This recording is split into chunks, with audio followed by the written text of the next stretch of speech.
नमस्कार साथियों, मैं विवेक उपाध्याय आप सभी का एक बार फिर से अपने YouTube चैनल विवेक शक्ति में हार्दिक स्वागत करता हूं।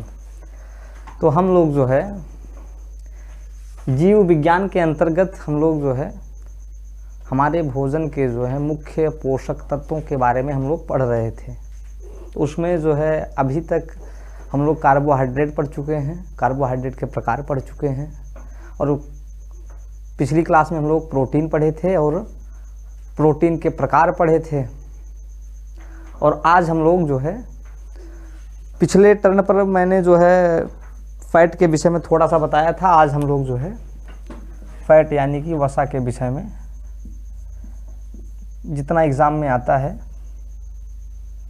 उसके बारे में हम लोग देखेंगे यहाँ पे। आज मैंने आपको वसा के विषय में ये बताया था सबसे पहली बात कि ये जो है यह भी कार्बोहाइड्रेट की तरह कार्बन, हाइड्रोजन और ऑक्सीजन से मिलकर बना होता है। इसमें लेकिन शर्त ये थी कि जो हाइड्रोजन और ऑक्सीजन का अनुपात है H/2O ये जो है 2:1 नहीं होना चाहिए। इसके अलावा किसी भी अनुपात में अगर हाइड्रोजन और ऑक्सीजन मिले हैं तो वो हमारा वसा कहा जाएगा। अब इसके बाद हम लोग ये बात किए थे कि अगर हम 1 ग्राम वसा अगर ग्रहण करते हैं भोजन में तो 1 ग्राम वसा से हम लोगों को 9.1 किलो कैलोरी ऊर्जा की प्राप्ति होती है। यही आंकड़ा जो है जब हम लोग कार्बोहाइड्रेट पढ़ रहे थे तो वहाँ पे जो है 4.1 था, 4.1 किलो कैलोरी, और प्रोटीन में जो है 4.3 किलो कैलोरी था। तो ये है। अब हम इसके बाद जो है हम ये पढ़ते हैं कि वसा का जो है हमारे शरीर में संश्लेषण किस जगह होता है।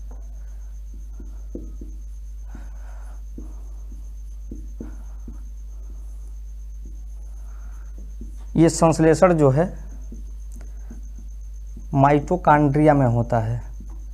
जब हम लोग कोशिका पढ़ेंगे तब माइटोकॉन्ड्रिया के विषय में जो है विस्तार पूर्वक अध्ययन करेंगे। माइटोकॉन्ड्रिया को ही जो है एनर्जी पावर हाउस कहा जाता है, यानी कि ऊर्जा घर। और यहीं पे जो है वसा हमारा जो है जब टूटता है, वसा किस में टूटता है? ग्लिसरीन में।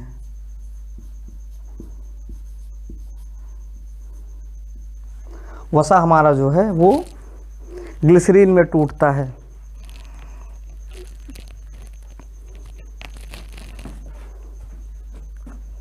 ग्लिसरीन और वसीय अम्लों में टूटता है।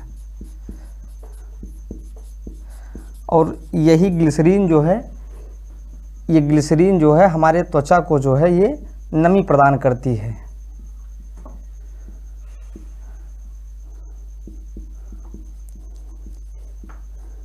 इसीलिए देखिए हम लोग जो है सर्दियों के मौसम में जब हमारी त्वचा सूखी होने लगती है तो हम लोग किसका क्या लगाते हैं? ग्लिसरीन लगाते हैं या कोई भी क्रीम लगाते हैं। तो उसमें क्या होता है कि ग्लिसरीन जो है वो मिली रहती है। क्यों? क्योंकि जो ग्लिसरीन है वो हमारे त्वचा पर जो है वो नमी को बनाए रखती है, मॉइस्चर को बनाए रखती है। ये हो गया। अब हम लोग जो है वसा के प्रकार पढ़ते हैं। वसा के संदर्भ में महत्वपूर्ण बातें इतनी ही थी। और वसा किस में पाया जाता है? जैसे जितने भी तेल हो गए, जंतुओं की चर्बी हो गई, इन सभी में जो है वसा प्रचुर मात्रा में पाया जाता है। घी, मक्खन वगैरह आप सब जानते ही हैं। आइए हम लोग इसके आगे बढ़ते हैं।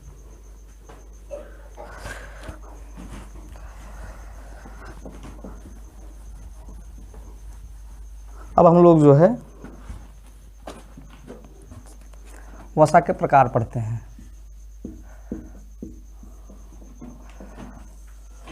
वसा को 2 भागों में बांटा जा सकता है। पहला है संतृप्त वसा, दूसरा है असंतृप्त वसा। संतृप्त वसा को हम लोग बोलते हैं सैचुरेटेड फैट और असंतृप्त वसा को हम लोग बोलते हैं अनसैचुरेटेड फैट।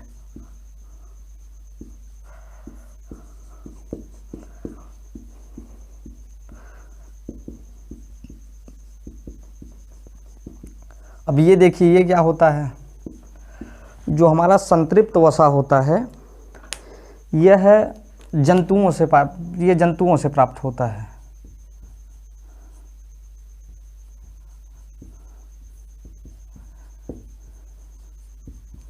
ये जंतुओं से प्राप्त हो जाए। जंतुओं से कैसे? जैसे जंतुओं की चर्बी हो गई, घी हो गया, मक्खन हो गया, इन सभी से हम लोगों को संतृप्त वसा की प्राप्ति होती है। इसका एक अपवाद है, मछली में जो है वो संतृप्त वसा नहीं पाई जाती है और ये सामान्य ताप पर जो है अर्ध ठोस में होती है। जो संतृप्त वसा है ये सामान्य ताप पर अर्ध ठोस अवस्था में पाया जाता है। अर्ध ठोस का मतलब ये होता है कि जो आधा ठोस है, आधा ठोस का मतलब यानी कि ये जो है पिघली हुई अवस्था में रहती हैं, मतलब कि ठोस और तरल के बीच की अवस्था जो है, इसके बीच की अवस्था, यही अर्ध ठोस है। और संतृप्त वसा के विषय में ये है कि संतृप्त वसा को जो है स्वास्थ्य के लिए अच्छा नहीं माना जाता है, स्वास्थ्य के लिए अच्छा नहीं माना जाता। क्यों ऐसा है?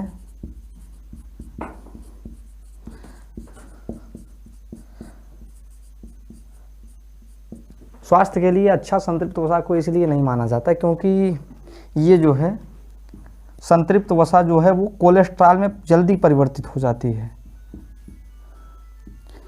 ये कोलेस्ट्रॉल में परिवर्तित हो जाती है और जब हमारे शरीर में जो है जब कोलेस्ट्रॉल की मात्रा ज़्यादा हो जाती है तो ये क्या करता है कि रक्त परिसंचरण में बाधा उत्पन्न करता है। रक्त परिसंचरण में बाधा, रक्त परिसंचरण का मतलब ये होता है कि ब्लड सर्कुलेशन यानी कि जो हमारे शरीर में रक्त प्रवाहित हो रहा है उसमें कोलेस्ट्रॉल जो है ये बाधक तत्व है। ये क्या करता है कि कोलेस्ट्रॉल रक्त परिसंचरण में बाधा उत्पन्न करता है। रक्त परिसंचरण का मतलब होता है जो हमारा ब्लड सर्कुलेशन है उसमें ये बाधा कैसे उत्पन्न करता है, क्योंकि जब ये रक्त में कोलेस्ट्रॉल की मात्रा जब बढ़ती है तो उससे क्या होता है कि हमारा रक्त जो है वो गाढ़ा होने लगता है, तो जिससे जो है रक्त जो है जो तेज़ी से प्रवाहित होता है वो जो है वो नहीं हो पाता। तो इस वजह से जो है आप देखेंगे कि जो समस्याएं जन्म लेती हैं, जैसे बीपी की समस्या हो गई, बीपी लो हो गए, और उसके बाद तो हमारे हार्ट को ज़्यादा मेहनत लगानी पड़ती है तो धीरे धीरे हृदय रोग होने लगता है। तो उसके पीछे का जो जिम्मेदार कारक है वो कोलेस्ट्रॉल है। अभी हम लोग कोलेस्ट्रॉल को जो है डिटेल में इसके बाद पढ़ेंगे। और असंतृप्त वसा की बात करें तो असंतृप्त हमारी जो वसा है ये जो है ये पेड़ पौधों से प्राप्त होती है। पेड़ पौधों से जैसे बोले तो जैसे हम लोग जितने भी ये रिफाइंड, जैसे रिफाइंड ऑयल हो गया, चाहे वो मूंगफली का हो, सरसों का हो या सोयाबीन का हो, ये हो गया, और जैसे अखरोट वगैरह हो गए, इन सब से जो हमको वसा की प्राप्ति होती है वो असंतृप्त वसा की श्रेणी में हम लोग उसे रखते हैं। और ये जो है ये सामान्य ताप पर जो है ये तरल अवस्था में पाई जाती हैं और इनको जो है स्वास्थ्य के लिए अच्छा माना जाता है। लेकिन इसका भी अपवाद है।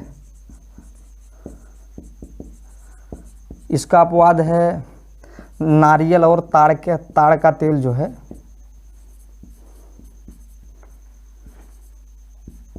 ये इसके अपवाद की श्रेणी में आते हैं।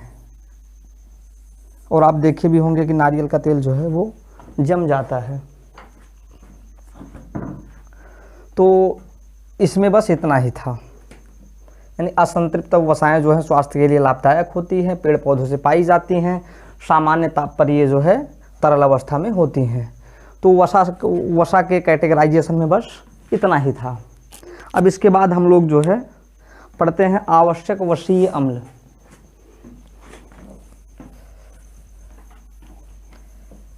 वसा का जो संश्लेषण है वो हमारे शरीर में माइटोकॉन्ड्रिया में होता है,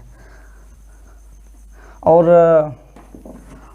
वसा के कार्य मैंने बताया कि ये जो है जब वसा टूटता है तो वो वसीय अम्ल बनाता है और ग्लिसरीन बनाता है, जो हमारी त्वचा में नमी के लिए जिम्मेदार है, यानी कि ये जो है त्वचा को रूखी होने से बचाती है। अब हम लोग पढ़ते हैं आवश्यक वसीय अम्ल।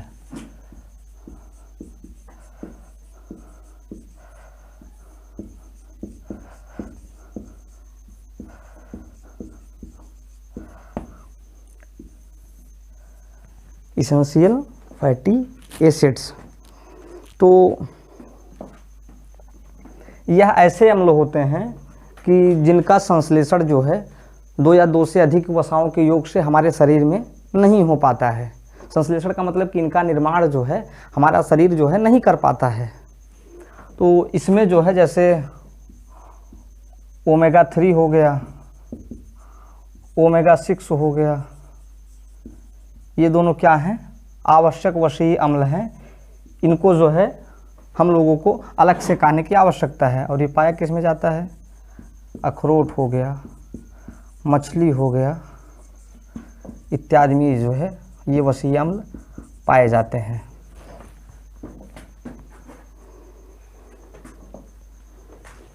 अब हम लोग जो है कोलेस्ट्रॉल की बात करते हैं।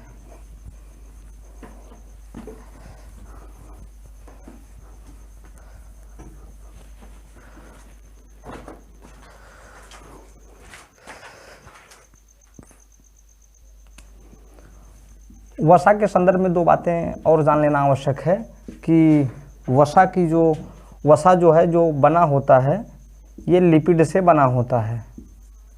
ये लिपिड नया शब्द है, यानी कि ये लिपिड जो है ये मोनोमर है, यानी कि अगर हम ऐसा कह दें कि वसा की जो बेसिक इकाई है वो लिपिड है। लिपिड का जो पॉलीमर होता है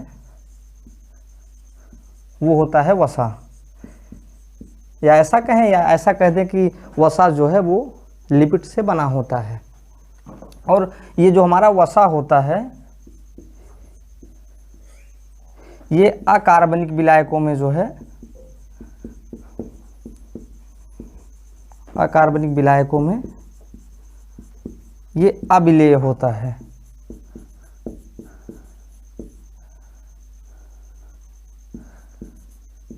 और कार्बनिक विलायकों में ये विलेय होता है।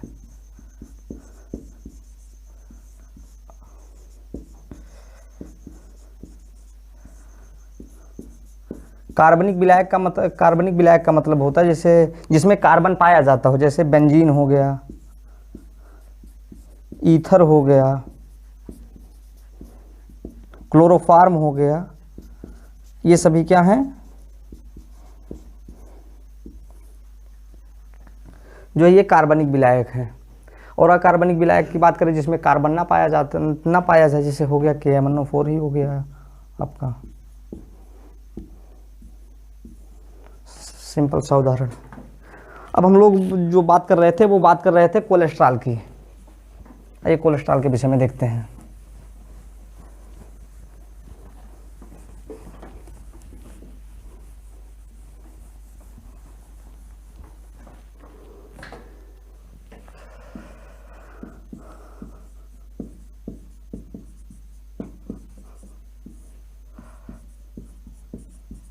कोलेस्ट्रॉल, अगर हम कोलेस्ट्रॉल की बात करें तो यह भी लिपिड से मिलकर बना होता है। और कोलेस्ट्रॉल क्या करता है कि कोलेस्ट्रॉल जो है हमारे शरीर में कुछ हार्मोन्स को स्रावित करने के लिए जिम्मेदार होता है। शरीर में कुछ हार्मोन स्रावित करने के लिए क्या होता है, ये जिम्मेदार होता है। कुछ हार्मोन्स जो है ये स्रावित के लिए जिम्मेदार होता है। और इसका जो सबसे महत्वपूर्ण उपयोग है, पहली बात तो ये हो गया कि कुछ हार्मोन से स्रावित करता है। कौन कौन से हार्मोन अभी हम बात करेंगे। और जो है ये बाइल जूस का निर्माण करता है। अब ये कौन सा जूस है,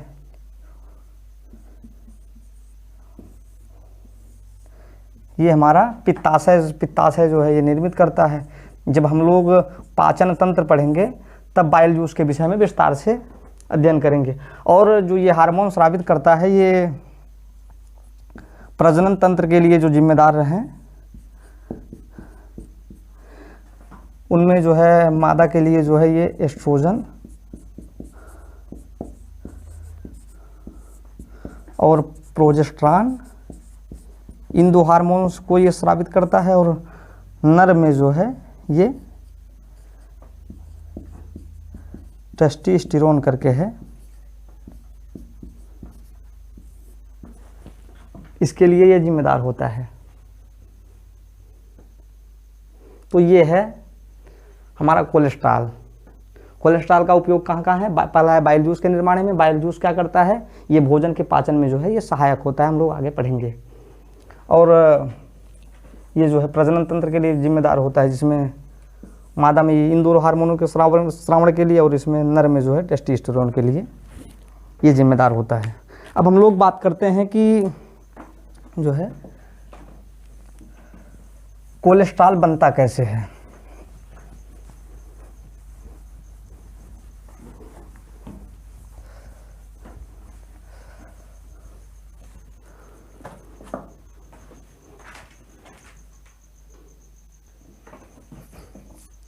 जो हमारा कोलेस्ट्रॉल है ये मैंने बताया था कि ये लिपिड से मिलकर बना होता है। लिपिड के साथ साथ इसमें जो है ये प्रोटीन भी होता है। और जो कोलेस्ट्रॉल है ये जो है 5 तरीके से बन सकता है। पहला है काइलोमाइक्रॉन्स, इसको हिंदी में बोलेंगे काइलोमाइक्रॉन्स।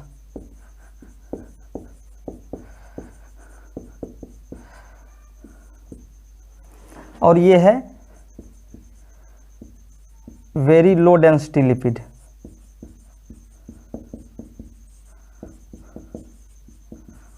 ये है लो डेंसिटी लिपिड।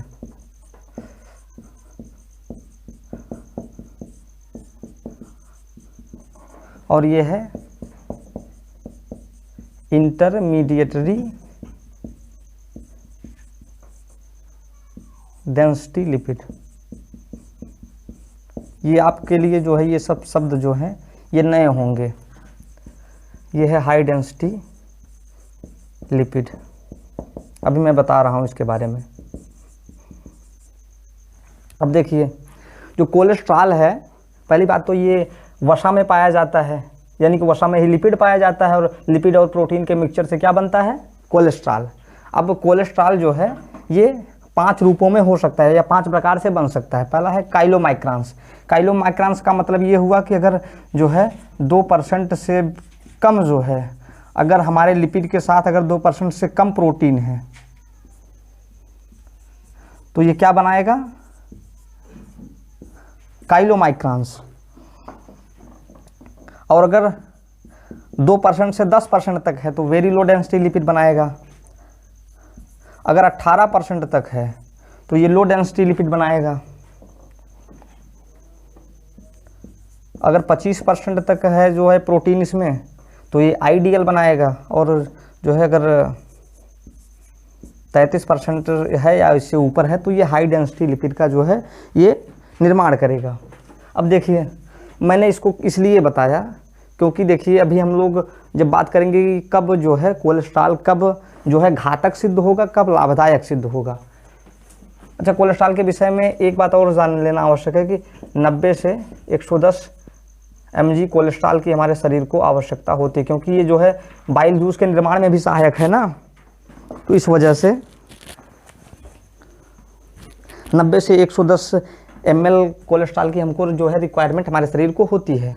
तो अब देखिए अब और इसमें जो जानने वाली बात थी कि कोलेस्ट्रॉल जो है लिपिड और प्रोटीन से मिलकर बना होता है। हमारे शरीर को जो है 90 से 110 मिलीग्राम कोलेस्ट्रॉल की आवश्यकता होती है। और कोलेस्ट्रॉल जो है किस में पाया जाता है? अभी मैं शुरुआत में ही बताया था कि जो संतृप्त वसाएं हैं वो कोलेस्ट्रॉल का प्रमुख रिसोर्स हैं। अब देखिए, अब जैसे अगर हमारा शरीर है और ये जो है कब जो है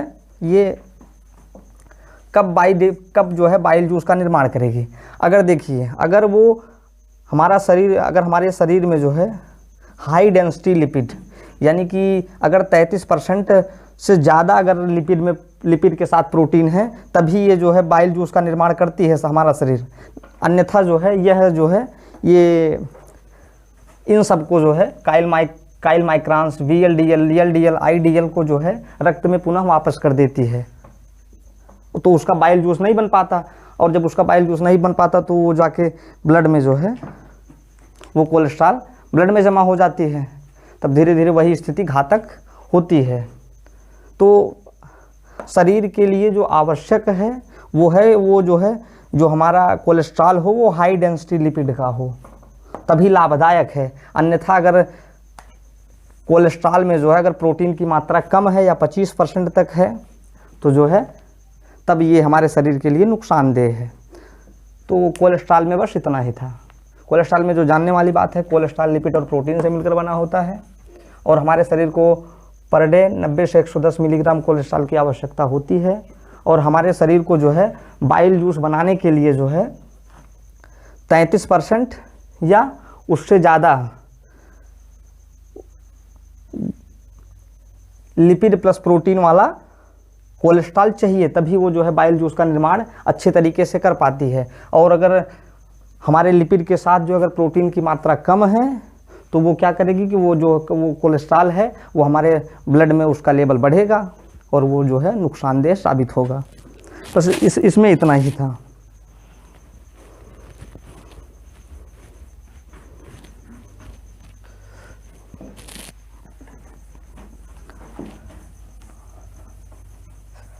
और अब हम लोग बात कर लेते हैं कि वसा से कौन सा रोग हो सकता है। जैसा कि मैं शुरुआत में ही बताया था कि अगर वसा की कमी है आपके शरीर में तो सबसे पहले तो ये जो है क्या होगा कि जो हमारी त्वचा है वो सूखी हो जाएगी, सूखी या शुष्क हो जाती है, यानी कि नमी की कमी हो जाती है। और अगर आपके शरीर में वसा की कमी है तो आपके शरीर में क्या है, विटामिन की भी कमी हो जाएगी। और अब ये भी जान लीजिए कि अगर हम लोग वसा का अत्यधिक सेवन करने लगे तो क्या कौन से रोग हो सकते हैं। वसा की अधिकता से भी रोग होता है, जैसे कि इससे तो आप परिचित ही होंगे। मोटापा, ये आज के समय की जो है सबसे कॉमन बीमारी है।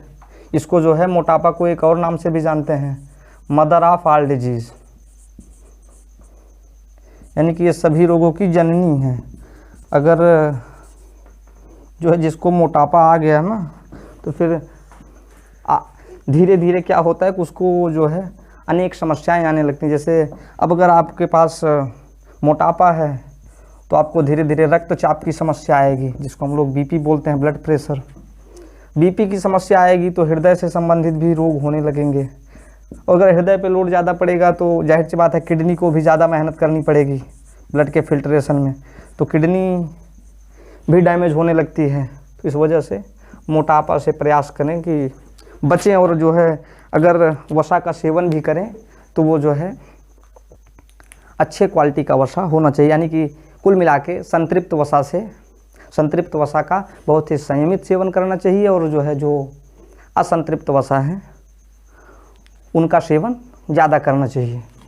और उससे भी बढ़िया मैंने बताया था कि इसमें जो आवश्यक वसीय अम्ल हैं, जैसे अखरोट हो गया, जो ओमेगा 3 ओमेगा 6 है, ये जो है बेहतर हैं। तो वसा के संदर्भ में जो है बस इतना ही था। अब जो है हम लोग मिलेंगे अगले वीडियो में। अगर आपको वीडियो अच्छा लगा हो तो लाइक और शेयर अवश्य करें और चैनल को सब्सक्राइब करना ना भूलें। मिलते हैं फिर कल, तब तक के लिए धन्यवाद।